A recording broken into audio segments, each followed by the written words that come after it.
ആകാശവാണി നമസ്കാരം. പ്രത്യേക വാർത്താ ബുള്ളറ്റിൻ വായിക്കുന്നത് ബിന്ദു വിനോദ്.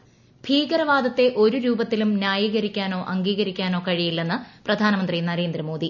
ഭീകരർക്ക് അഭയം നൽകുകയും സുരക്ഷിത താവളമൊരുക്കുകയും ചെയ്യുന്ന രാജ്യങ്ങളെ അന്താരാഷ്ട്ര സമൂഹം ഒറ്റപ്പെടുത്തുകയും തുറന്നുകാട്ടുകയും ചെയ്യണമെന്നും അദ്ദേഹം പറഞ്ഞു. കസാഖിസ്ഥാനിലെ അസ്താനയിൽ നടക്കുന്ന 24ാമത് ഷാങ്ഹായ് സഹകരണ ഉച്ചകോടിയിൽ ഇന്ത്യൻ സംഘത്തെ നയിക്കുന്ന വിദേശകാര്യമന്ത്രി എസ് ജയശങ്കറാണ് പ്രധാനമന്ത്രിയുടെ സന്ദേശം പങ്കുവച്ചത്. പ്രധാനമന്ത്രി നരേന്ദ്രമോദി ഈ മാസം 8, 9 തീയതികളിൽ റഷ്യ സന്ദർശിക്കും.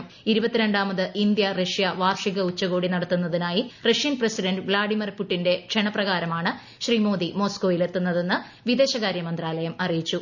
സന്ദർശനത്തിനിടെ ഇരു നേതാക്കളും സമകാലിക പ്രാദേശിക ആഗോള വിഷയങ്ങൾ ചർച്ച ചെയ്യും. തുടർന്ന് 9, 10 തീയതികളിൽ പ്രധാനമന്ത്രി ഓസ്ട്രിയ സന്ദർശിക്കും. ഓസ്ട്രിയൻ പ്രസിഡന്റ് അലക്സാണ്ടർ വാണ്ടർ ബെല്ലനുമായി ശ്രീ മോദി കൂടിക്കാഴ്ച നടത്തും. ഓസ്ട്രിയൻ ചാൻസലർ കാൾ നെഹാമറുമായി ചർച്ച നടത്തുന്ന പ്രധാനമന്ത്രി ഇരു രാജ്യങ്ങളിലെയും വ്യവസായ പ്രമുഖരെ അഭിസംബോധന ചെയ്യും. മോസ്കോയിലും വിയന്നയിലും ഇന്ത്യൻ സമൂഹവുമായും അദ്ദേഹം സംവദിക്കും. ഉപരാഷ്ട്രപതി ജഗദീപ് ധൻഖർ 2 ദിവസത്തെ കേരള സന്ദർശനത്തിനായി മറ്റന്നാൾ തിരുവനന്തപുരത്തെത്തും. Valiyamala Indian institute of space science and ടെക്നോളജിയിൽ നടക്കുന്ന ബിരുദദാന ചടങ്ങിൽ അദ്ദേഹം പങ്കെടുക്കും. മികച്ച വിജയം നേടിയ വിദ്യാർത്ഥികൾക്കുള്ള സ്വർണ്ണ മെഡലുകൾ ഉപരാഷ്ട്രപതി സമ്മാനിക്കും. തുടർന്ന് കൊല്ലത്തെത്തുന്ന ശ്രീ ധൻഖർ വൈകിട്ട് അഷ്ടമുടിക്കായലിൽ ബോട്ട് സവാരി നടത്തും. ഞായറാഴ്ച ഉപരാഷ്ട്രപതി ഡൽഹിയിലേക്ക് മടങ്ങും. നിതി ആയോഗിന്റെ നേതൃത്വത്തിൽ നടപ്പാക്കുന്ന സമ്പൂർണ്ണത അഭിയാന് കേരളത്തിൽ വയനാടും കാസർഗോഡും തുടക്കമായി. വയനാട് ജില്ലയ്ക്കും കാസർഗോഡ് പരപ്പ ബ്ലോക്കിനും പുറമെ ഇടുക്കി ജില്ലയിലെ അഴുത, ദേവികുളം ബ്ലോക്കുകളും പാലക്കാട് ജില്ലയിലെ അട്ടപ്പാടി, കൊല്ലങ്കോട് ബ്ലോക്കുകളും കേരളത്തിൽ നിന്ന് പദ്ധതിയിൽ ഉൾപ്പെട്ടിട്ടുണ്ട്.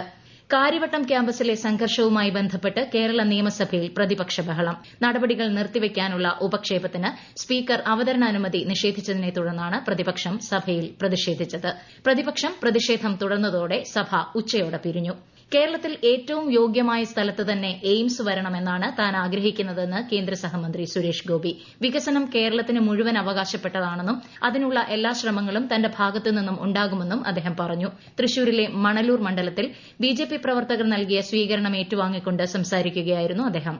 കേരളത്തിൽ രാത്രി യാത്ര ചെയ്യുന്ന സ്ത്രീകളുടെ സൌകര്യാർത്ഥം 25 കിലോമീറ്റർ ഇടവിട്ടുള്ള പെട്രോൾ പമ്പുകൾ കേന്ദ്രീകരിച്ച് ടോയ്ലറ്റ് മിനി റെസ്റ്റോറന്റ് സൌകര്യത്തോടുകൂടിയ മോട്ടൽ ശൃംഖല തുടങ്ങാനുള്ള പദ്ധതിക്ക് രൂപം നൽകിയതായും കേന്ദ്ര സഹമന്ത്രി പറഞ്ഞു.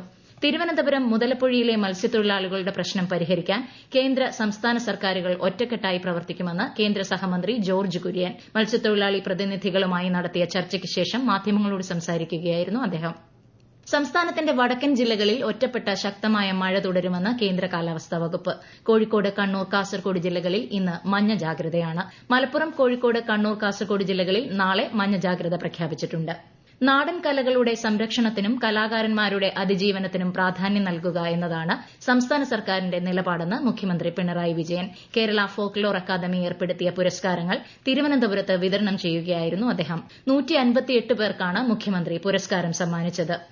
ഉന്നത വിദ്യാഭ്യാസ വകുപ്പിന് കീഴിൽ പ്രവർത്തിക്കുന്ന രണ്ടാമത്തെ LBS എഞ്ചിനീയറിംഗ് കോളേജിനും മുഴുവൻ കോഴ്സുകൾക്കും NBA അക്രഡിറ്റേഷൻ ലഭിച്ചതായി ഉന്നത വിദ്യാഭ്യാസ മന്ത്രി R Bindu. Kasaragod LBS engineering കോളേജിലെ മുഴുവൻ പ്രോഗ്രാമുകൾക്കുമാണ് NBA അക്രഡിറ്റേഷൻ ലഭിച്ചതായി.